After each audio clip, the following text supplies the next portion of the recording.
হ্যাঁ, এটা তো আমরা একদিন ভিডিও দেখতাম, কাশ্মীরে হয়েছে, স্টোল পেন্টিং হতো, তারপরে পুলিশের অ্যাকশন। উত্তরপ্রদেশে দেখেছি পুলিশ গিয়েছিল উদ্ধার করতে, তার উপরে অ্যাটাক হয়েছিল, গুলিও চলেছিল, তারপরে পুলিশ কী করেছে। তো দেখে শেখা উচিত, নাহলে ঠেকে শিখতে হবে। এই জন্য ভুলে যায় যেন ওরা, এই কালচারটা চেঞ্জ হয়ে গেছে, সরকারটা চেঞ্জ হয়ে গেছে। কিন্তু যারা এই ধরনের কাজে হস্তক্ষেপ করছেন, কষ্টটা তাদের হবে, জেলে ওদেরকে যেতে হবে, মাথা ওদের ফাটবে। যারা পেছন থেকে সুড়সুড়ি দিচ্ছে তারা তো কিছু হবে না, পরে তাদের উপরে অ্যাকশন নিশ্চয়ই হবে। আজকে ক্যাবিনেটের দ্বিতীয় বৈঠক, আপনারা থাকবেন উপস্থিত।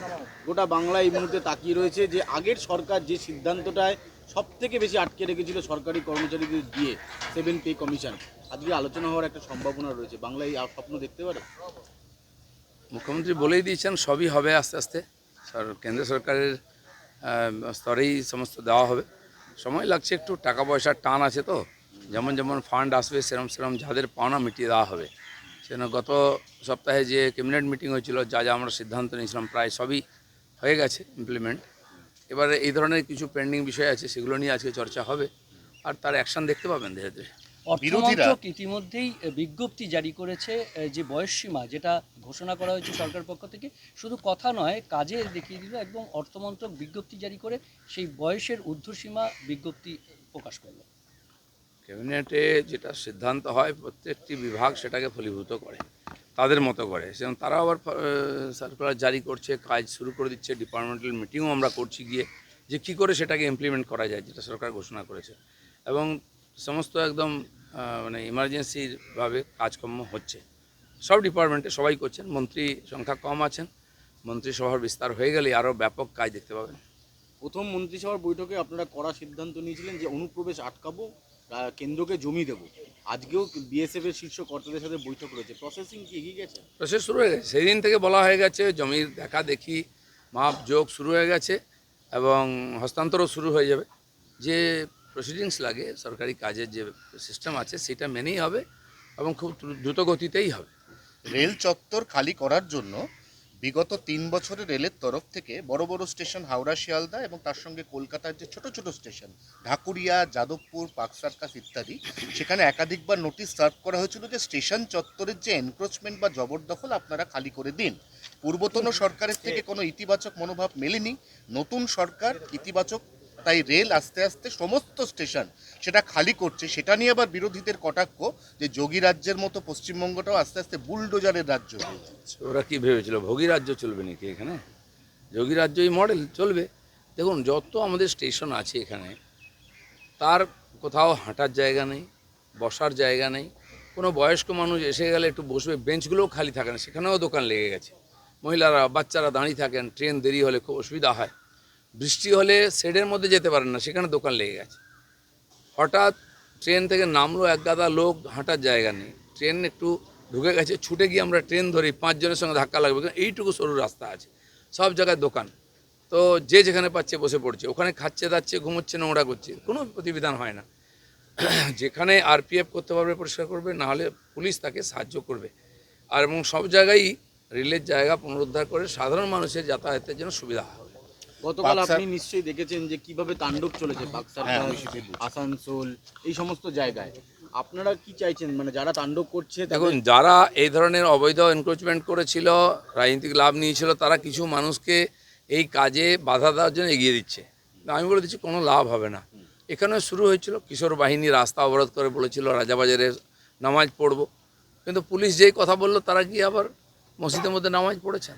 তো ধার্মিকভাবে আবহাওয়াকে কাজে লাগিয়ে আর প্রশাসনকে অসুবিধায় ফেলার যে চক্রান্ত, এটা থেকে বিরত থাকুন যারা করছেন। নাহলে কি হচ্ছে, হাতটা ওই অবধি যাবে না, আরও অনেক দূর অবধি চলে যাবে। প্রথমে রাজাবাজার, তারপরে পার্ক সার্কাস। পুলিশ দেখিয়ে দিল যে পুলিশকে যদি ফ্রি হ্যান্ড দেওয়া হয় তাহলে পুলিশ অতি অনায়াসেই আইন শৃঙ্খলাকে নিজের কন্ট্রোলে আনতে পারে, যেটা এতদিন পর্যন্ত করতে দেওয়া হয়নি। কালকে পার্ক সার্কাসে প্রথম পুলিশকে লক্ষ্য করে স্টোন পেল্টিং হলো, ইট বৃষ্টি।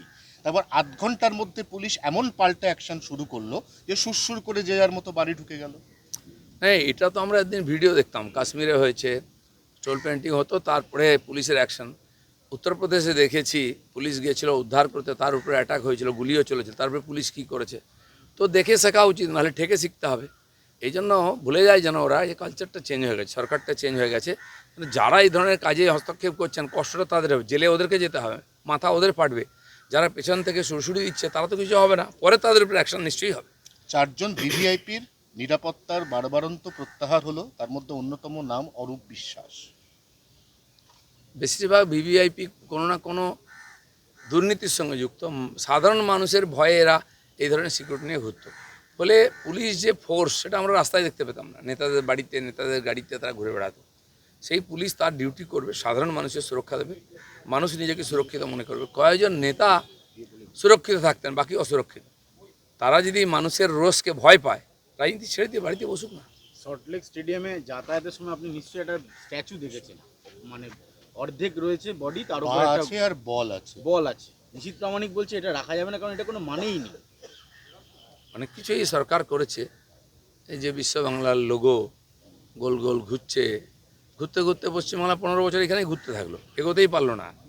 এই ধরনের ননসেন্স মার্কা কিছু সিম্বল, বাঙালির মেধার অপমান। এটা হঠাৎ একজনের মনে হলো রাত্রেবেলা শুতে যাওয়ার সময়, এই এটা করে দিস, ফোন করে বললো, হয়ে গেল। কী মানে এগুলো? তারপরে দেখুন, এই যে মেট্রো স্টেশনগুলোর নামকরণ হলো, আপনি একজন মহাপুরুষদের সম্মান দেওয়ার অনেক রাস্তা আছে। ওই এর সামনে একটা স্ট্যাচু বানিয়ে দিন, তাকে দেখে চিনবে না, লোক জানবে না কোন লোকটাকে। ছেলে বাবাকে জিজ্ঞেস করবে, বাবা এই টেকো লোকটাকে, এই বুড়ো লোকটাকে। মহাপুরুষদের প্রতি আপনি সেখানে সিঙ্গুর পড়াবেন, মহাপুরুষদের জীবনী পড়াবেন না, নন্দীগ্রাম পড়াবেন, আপনার জীবনী পড়াবেন। আর নেতাজি সুভাষ রবীন্দ্রনাথের সঙ্গে মুখ্যমন্ত্রী ছবি দেবেন, আর ওখানে হলেতে আমাদের মহাজাতি সদনে ওই একজনকেই চিনবে, আর কেউ নয়। তো যেখানে স্থানের নামে আমরা স্টেশন দেখি, আমি দেখেছি মেদিনীপুরেতে 3টে গ্রামের নাম দিয়ে একটা স্টেশন হয়েছে। তো এটা তো বড় হয়েছে নাম, কিন্তু লোকে জানবে এই 3টে গ্রামে যাওয়া যায় এখানে নেমে। আপনি নাম দিলেন, সব জায়গায় রাজনীতিক লাভ নেবেন, মানুষ কনফিউজ হয়ে যাচ্ছে কোথায় নামবেন। আমার মনে হয় উনি নিজেও কনফিউজ থাকেন যে কোন স্টেশনটা কোথায়। মেসির টাকা, লাস্ট প্রশ্ন করেনি, মেসিকে দেখতে মানুষ প্রচুর টাকা খরচা করেছে, কিন্তু অরূপ বিশ্বাস কোমরে হাত দিয়ে ছবি তুলেছে, মুখ্যমন্ত্রীর পরিবারের লোক ছবি তুলেছে। আপনাদের সরকার এবার সিদ্ধান্ত নিয়েছে যে সব টাকা মানুষকে ফেরত দেওয়ার প্রক্রিয়া যাবে। মেসিকেও নির্বাচনের কাজে লাগানো হয়েছে, নির্বাচন প্রচারে আনা হয়েছিল, ঝান্ডা ধরানোর চেষ্টা হয়েছিল, মামাটি মানুষের বেঁচে গেছে লোকটা, শেষ পর্যন্ত বুঝতে পেরেছে। কিন্তু মেসির মতো একজন বিশ্ববিখ্যাত প্লেয়ারকে নিয়ে এসে যে অপমান করা হলো এবং মানুষের কাছ থেকে অবাধ টাকা তুলে 9-6 করা হলো, মানুষ তাকে দেখতেও পেল না।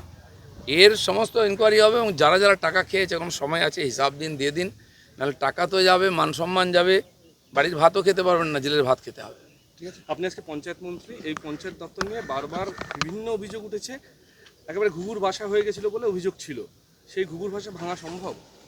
অভিযোগ তো আছেই, এখনও আমরাও জানি। সেই সমস্ত প্রশ্নের উত্তর খোঁজা হচ্ছে। ডিপার্টমেন্টে কয়েকবার বৈঠক করেছি, আজকেও আমি বৈঠক করছি বিভিন্ন বিষয় নিয়ে, সেগুলো চলতেই থাকবে। বেশ কিছু পরিবর্তন হতে থাকবে। আর কর্মচারী খুবই কম, ফলে কোনো প্রকল্প চালু করতে গেলে, ফান্ড এসে গেলে সেটা এক্সিকিউট করার মতোই কর্মচারী নাই। আমি মাননীয় মুখ্যমন্ত্রীকে বলবো যে রিক্রুটমেন্ট হোক পঞ্চায়েতে, কারণ পশ্চিমবাংলার বেশিরভাগ মানুষ পঞ্চায়েতের থেকেই পরিষেবা পান, আর যত ভাতা ইত্যাদি সব পঞ্চায়েত দেয়। তো কয়েকজন কর্মচারী যদি এত কাজ করতে চান, তাহলে পঞ্চায়েতের মূল যে ডেভেলপমেন্টের কাজ সেটা হবে না। সেখানে কেন্দ্র সরকারের প্রকল্প আটকে দেওয়া হচ্ছে, এই করা হচ্ছে। এটা করতে সময় লাগবে, কিন্তু খুব তাড়াতাড়ি কাজ আমাদের চলছে। আজ থেকে সব স্কুলে ম্যান্ডেটরি বন্দে মাতরম। এটা তো হওয়া উচিত ছিল আগে। যেখানে বন্দে মাতরম লেখা হয়েছে, গাওয়া হয়েছে, বন্দে মাতরম বলে গুলি খেয়েছে, ফাঁসিতে গেছে আমাদের আর বিপ্লবীরা, তো ঋষি বঙ্কিমকে আমরা এই জন্য শ্রদ্ধা করি, এটা তার বড় অবদান। তো সেখানে বন্দে মাতরম গাওয়া হবে না, এটা কী করে হতে পারে? অবশ্যই হবে।